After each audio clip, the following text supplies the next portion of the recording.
नमस्कार। SDM college Barmer के online platform में आप सभी विद्यार्थियों का स्वागत व अभिनंदन। सवाल के सामान्य परिचय और उसके बाद में कुछ वैज्ञानिकों का सवालों पर जो अध्ययन किया उसकी बात हमने पिछली 2 क्लासों के अंदर की। आज हम सवालों का वर्गीकरण एल्गी का क्लासिफिकेशन पढ़ेंगे।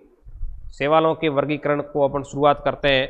तो वर्गीकरण के अंदर प्रिय विद्यार्थियों, सबसे पहले स्वभाव व आवास के आधार पर स्वभाव व आवास के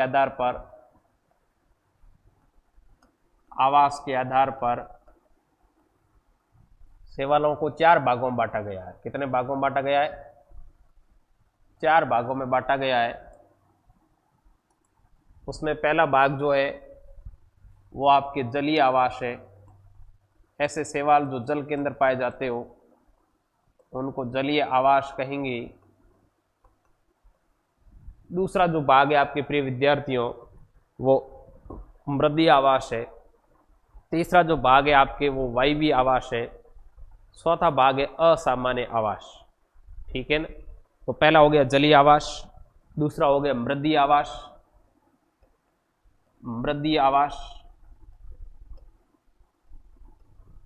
तीसरा हो गया आपके वायवीय आवास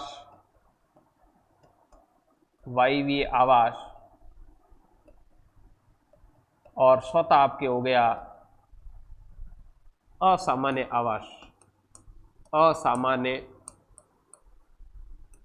आवास। ये स्वभाव व आवास के आधार पर वर्गीकरण है। एक एक करके हम इनके अंदर अध्ययन करेंगे। पहला जो अपने हैं वो आपके जलीय आवास की बात करेंगे। तो जलीय आवास के अंदर प्रिय विद्यार्थियों अपन बात करेंगे 3 प्रकार के जल की।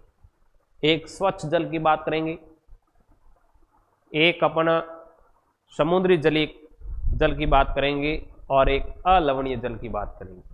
तो पहला अपन ले लेते हैं जलीय आवास के अंदर। मैं जलीय आवास के अंदर आपके और वर्गीकरण ले लेता हूं। तो जलीय आवास के अंदर पहला मैं ले रहा हूं स्वच्छ जलीय आवास, फ्रेश वाटर की बात कर रहा हूं। स्वच्छ जलीय आवास, ठीक है। फिर उसके बाद में जो आपका दूसरा भाग रहेगा वो रहेगा लवणीय जल आवास। दूसरा कौन सा रह जाएगा? लवणीय। तीसरा आपका जो रहेगा प्रिय विद्यार्थी वो समुद्री रहेगा।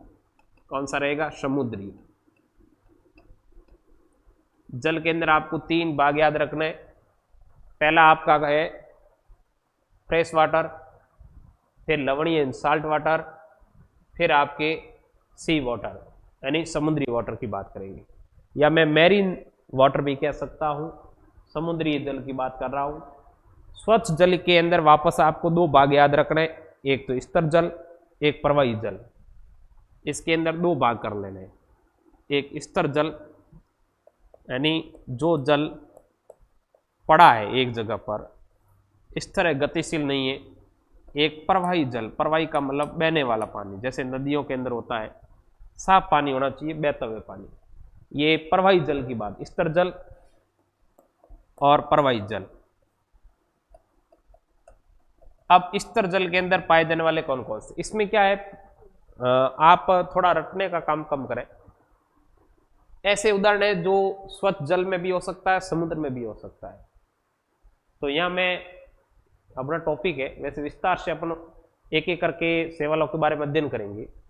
स्वच्छ जल के अंदर भी पाया जा सकता है, समुद्र में भी हो सकता है, वो जलीय आवास की जगह हो सकता है, वायवीय आवास में एक नाम 2-3 जगह आ सकता है। तो आप इसमें रटने की कोशिश कम करें, केवल लॉजिकल रूप से आप याद करने की कोशिश करें। इसके अंदर प्रिय विद्यार्थी सबसे पहले स्तर जल की बात करें।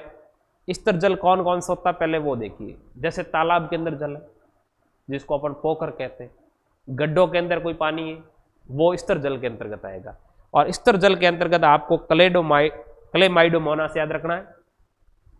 एक तो याद रखना आपको क्लेमाइडोमोनास, मैं यहाँ एग्जांपल ले रहा हूं, क्लेमाइडोमोनास, क्लेमाइडोमोनास। ये पहला आपको याद रखना है। क्लेमाइडोमोनास के बाद में आपको याद रखना वॉलवॉक्स और कॉलियोकिट। यूं तो खूब नाम हो सकता है, लेकिन मैं जो आपको याद रखना है वही बता रहा हूं। वॉलवॉक्स, कॉलियोकिट और उडोगोनियम। कॉलियोकिट, उडोगोनियम।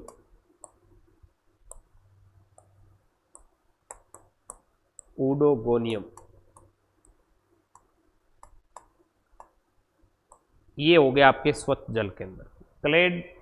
क्लेमाइडोमोनास है, वॉलवॉक्स है, कॉलियोकिट है, उडोगोनियम। ये आपके आ जाएंगे किसके अंदर? स्तर जल के अंदर। ठीक है, एक आधा और लिखना चाहते हो तो कारा का नाम डाल दो आप। कारा का नाम इसके अंदर भी डाला जा सकता है। कारा भी स्वच्छ जल में पाया जाता है। कारा ये अपने प्रैक्टिकल में भी है। तो क्लेमाइडोमोनास, वॉलवॉक्स, कॉलियोकिट, उडोगोनियम और कारा। एक बार वापस देखिए, क्लेमाइडोमोनास, वॉलवॉक्स, कॉलियोकिट, उडोगोनियम और कारा, ये आपके स्वच्छ जल के अंदर जो स्तर जल है उसके अंदर पाए जाने वाले हैं। फिर अपन आगे बात करें विद्यार्थियों, तो आपको ध्यान रखना प्रवाही जल के अंदर, तो प्रवाही जल के अंदर आपको केवल उडोगोनियम, हिलोथ्रिक्स और क्लेडोफोरा याद रखना है। Oedogonium, oedogonium, oedogonium, Ulothrix, Ulothrix,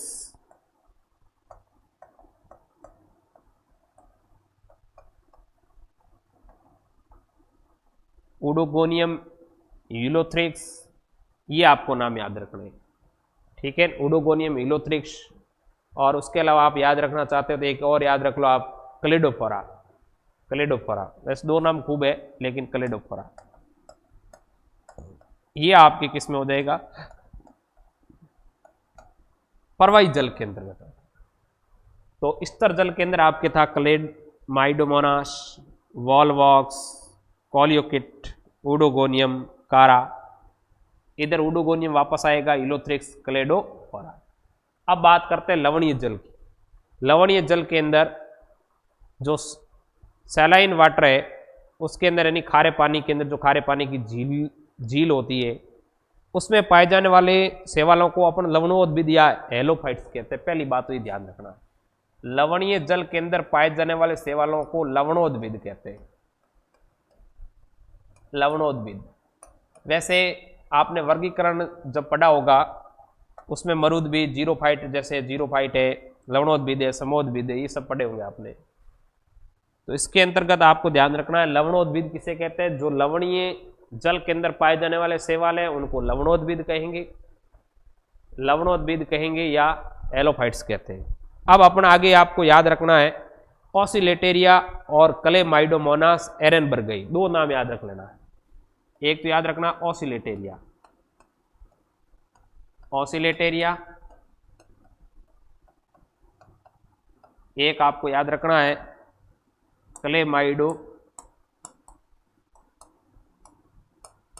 Chlamydomonas एरेनबर्गई,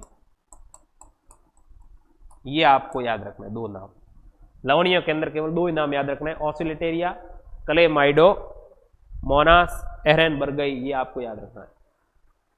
एरेनबर्गई ये आपको याद रखना है। एरेनबर्गई है, ये थोड़ा मिस्टेक है। एरेनबर्गई, एरेनबर्गई, ये हो गया आपके क्लियर। अब बात करते हैं समुद्री जल की। समुद्री जल के अंदर आपको फियोफाइसी और रोडोफाइसी के अधिकांश सदस्य आएंगे। फ्यूकस है, एक्टोकार्पस है, ये आपको ध्यान रखना है। समुद्री के अंदर, इसके अंदर मैं आपके ले लेता हूं फियोफाइसी और रोडोफाइसी। फियोफाइसी और रोडोफाइसी, दो प्रकार के जो वंश है वो इसमें आ जाएंगे, फियोफाइसी और रोडोफाइसी।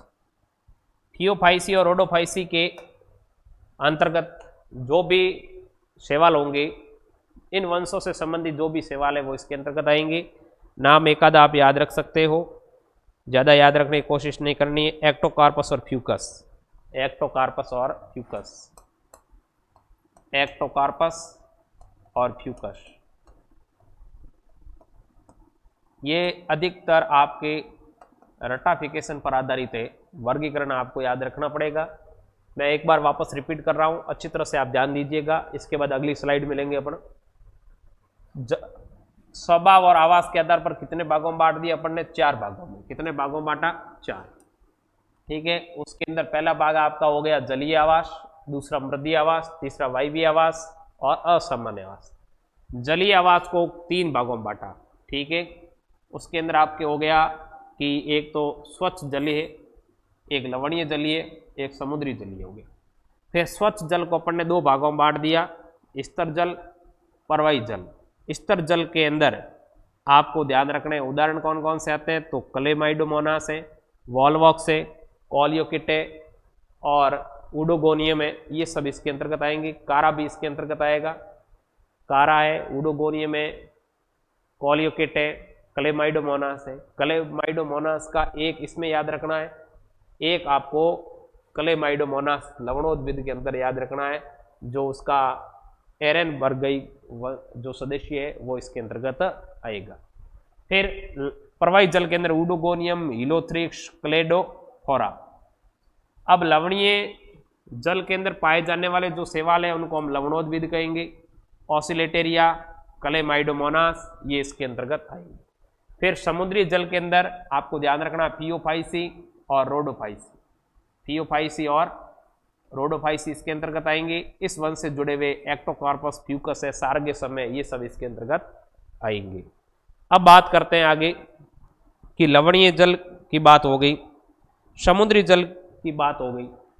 अब मृदीय आवास के अंतर्गत कौन कौन से आएंगे, लेकिन एक बात मैं आपको पहले बता देता हूं कि कुछ शैवाल जो है वो जल की सतह पर तैरते हैं और इस प्रकार के शैवालों को हम पादप प्लावक के रूप में जाने जाते हैं। मतलब जो जल है, इस जल के अंदर सतह पर, इस जल की सतह पर, इस जल की सतह पर जो तैरने वाले हैं, ऐसे जो यहाँ लिख लेता हूँ, ध्यान दीजिएगा। जल की सतह पर कॉलोनी बनाकर, जल की सतह पर क्या बनाते हैं? कॉलोनी। कॉलोनी का मतलब समूह बनाते हैं। ठीक है, कॉलोनी या समूह बनाकर रहने वाली जो जातियां है वहां तैरते हैं या सतह पर, उनको हम पादप प्लावक कहते हैं। क्या कहेंगे? पादप प्लावक। और पादप प्लावक कहते हैं, इसके अंतर्गत आप विशेष उदाहरण रखना चाहते हैं याद, तो वॉलवॉक्स का याद रखना है। वॉलवॉक्स के समूह को अपन पादप प्लावक के रूप में जाने जाते हैं। वॉलवॉक्स की बात की याद रखें। ठीक है, तो ये छोटा सा क्वेश्चन बन जाए कि पादप प्लावक क्या है, तो आपको लिखना है कुछ शैवाल है जो जल की सतह पर एक समूह के रूप में रहते हैं और समूह में रहकर वो अपन उनकी जल की सतह के ऊपर तैरते रहते हैं। इस प्रकार के पादपों को हम पादप प्लावक के नाम से जानते हैं, शैवालों को। और इसका इंपॉर्टेंट जो एग्जाम्पल है वो वॉलवॉक्स है, ये आपको ध्यान रखना है। वॉलवॉक्स के अलावा स्पाइरोगाइरा भी याद रखते हैं, ये ध्यान रखना है। स्पाइरोगाइरा, स्पाइरोगाइरा आगे बात करेंगे अपन। स्पाइरोगाइरा के अंतर्गत, स्पाइरोगाइरा में खंडन प्रकार का जनन पाया जाता है। ठीक है, तो स्पाइरोगाइरा याद रखना। नेक्स्ट बात करते हैं प्रिय विद्यार्थियों मृदीय आवास की। तो मृदीय आवास में कौन कौन सी बातें ध्यान रखनी है आपको? मृदीय आवास के आधार पर शैवालों को 2 भागों में बांटा गया है। ठीक है, मृदीय आवास के अंतर्गत शैवालों को कितने भागों में बांटा गया है? 2 भागों में बांटा गया है।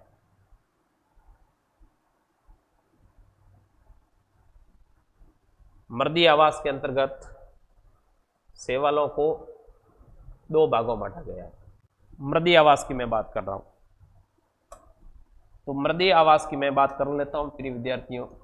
मृदीय आवास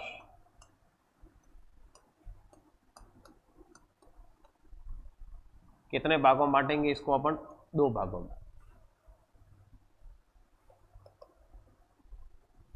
ये 2 भागों का वर्गीकरण किसके आधार पर किया, पहले तो ये समझते हैं। तो प्रिय विद्यार्थियों, नम भूमि में या तो मृदा के नीचे पाए जाएंगे या मृदा के ऊपर पाए जाएंगे, उसके आधार पर इनका वर्गीकरण किया गया है। और इसके दो भाग है आपके, सेपोफाइट्स और क्रिप्टोफाइट्स। एक तो है सेपोफाइट्स, एक तो है सेपोफाइट्स और एक आपके क्रिप्टोफाइट्स। क्रिप्टोफाइट्स, क्रिप्टोफाइट्स कितने हो गए? दो हो गए, सेपोफाइट्स व क्रिप्टोफाइट्स। किसके आधार पर किया गया? न मृदा के या तो सतह के ऊपर होंगे या सतह के नीचे होंगे। अब बात आती है कि सतह पर है या सतह के नीचे है, उसके आधार पर कौन कौन से हैं। ठीक है, तो सेपोफाइट्स किसे कहते हैं उसकी बात करते हैं। प्रिय विद्यार्थियों, सेपोफाइट्स की अपन डेफिनेशन की बात करें तो सेपोफाइट्स में आपको ध्यान रखना है कि ये शैवाल मृदा की सतह के ऊपर पाए जाते हैं, मृदा की सतह के ऊपर पाए जाते हैं और साथ में मृदा की सतह के ऊपर वृद्धि करते हैं। ठीक है, इसके अंतर्गत आपको साइनोफाइसी के अधिकतर उदाहरण याद रखने हैं। ब्रोटीडियम है, फ्रिचिस्ला है, ऊडोक्लेडियम है, ये सब इसके अंतर्गत आएंगे। तो मैं यहाँ लिख लेता हूँ, ये पाए जाते हैं आपके मृदा की सतह के ऊपर, मृदा की सतह के ऊपर कह दूँ या सतह पर कह दूँ, और ये पाया जाएगा सतह के नीचे, सतह के नीचे पाया जाता है, सतह के नीचे। ये आपको ध्यान रखना है, मतलब सतह के ऊपर पाया जाता है उसको क्या कहेंगे हम? उसको सेपोफाइट्स कहेंगे। ये सेप है, या यूं याद रख लो आप, स से सतह के ऊपर है। ठीक है, ये क्रिप्टोफाइट सतह के नीचे, नीचे में ई की ध्वनि है, क्रिप्टोफाइट्स में ई की ध्वनि आ रही। ठीक है, तो इसे याद रख सकते हैं आप, ई से ए की ध्वनि से, कि कौन सा नीचे और कौन सा ऊपर, कंफ्यूजन यही होगा।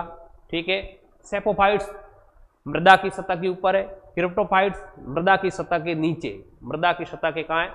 नीचे। अब आपको एग्जाम्पल याद रखना है, तो मैं आपके एग्जाम्पल लिखवा देता हूं। एक तो याद, इसके अंतर्गत याद रखना है वाउचेरिया, वाउचेरिया।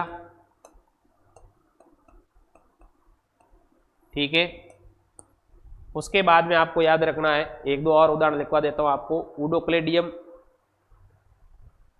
ऊडोक्लेडियम, ऊडोक्लेडियम। तीसरा आप ब्रोटीडियम लिख सकते हैं, ब्रोटोटीडियम। ये खूब है, सेपोफाइट्स मृदा की सतह पर पाए जाते हैं, वाउचेरिया, ऊडोक्लेडियम, ब्रोटोडियम। उसके अलावा आप क्रिप्टोफाइट्स की बात करें, ये भूमि के अंदर पाए जाएंगे, मृदा की सतह के नीचे पाए जाएंगे, जैसे नॉस्टॉक, एनाबीना। ठीक है, और नॉस्टॉक जो एनाबीना है, ये साइनोफाइसी और क्लोरोफाइसी की क्या है, इसके अंतर्गत कौन कौन से आएंगे मैं वो आपको बता देता हूँ। सुनना प्रिय विद्यार्थियों, क्रिप्टोफाइट सतह के नीचे पाए जाएंगे, इसमें दो भाग कर लेते हैं। एक तो साइनोफाइसी के, वैसे साइनोफाइसी के इसमें भी पाए जाएंगे, इसके अंदर भी साइनोफाइसी के, और एक इसके अंदर आ जाएगा आपके साइनोफाइसी, एक हो जाएगा आपके क्लोरोफाइसी जिसमें क्लोरेला आएगा। ठीक है, साइनोफाइसी और कौन सा आएगा? क्लोरोफाइसी, साइनोफाइसी और क्लोरोफाइसी, क्लोरोफाइसी। साइनोफाइसी के अंदर आपको याद रखना है नॉस्टॉक, एनाबीना, नॉस्टॉक और एनाबीना। ठीक है, ये दो उदाहरण याद रखना है। और इसमें आपको याद रखना है क्लोरोफाइसी में क्लोरेला, क्लोरेला ये हो जाएगा। ये आपके प्रकार हो गए कंप्लीट। और दो वर्गीकरण अपन वायवीय आवास और असामान्य आवास का अगली क्लास में करेंगे, बड़ा हो जाएगा फिर वीडियो। इसमें ध्यान क्या देना प्रिय विद्यार्थियों, थोड़ा सा ये जो पार्ट है वर्गीकरण का, इसमें रटने की बातें बहुत ज़्यादा है, तो आपको इसमें थोड़े से उदाहरण और वर्गीकरण का चार्ट अच्छी तरह से याद करना है। नेक्स्ट क्लास में हम बात करेंगे वायवीय आवास और उसके साथ में असामान्य आवास की बात करेंगे। धन्यवाद।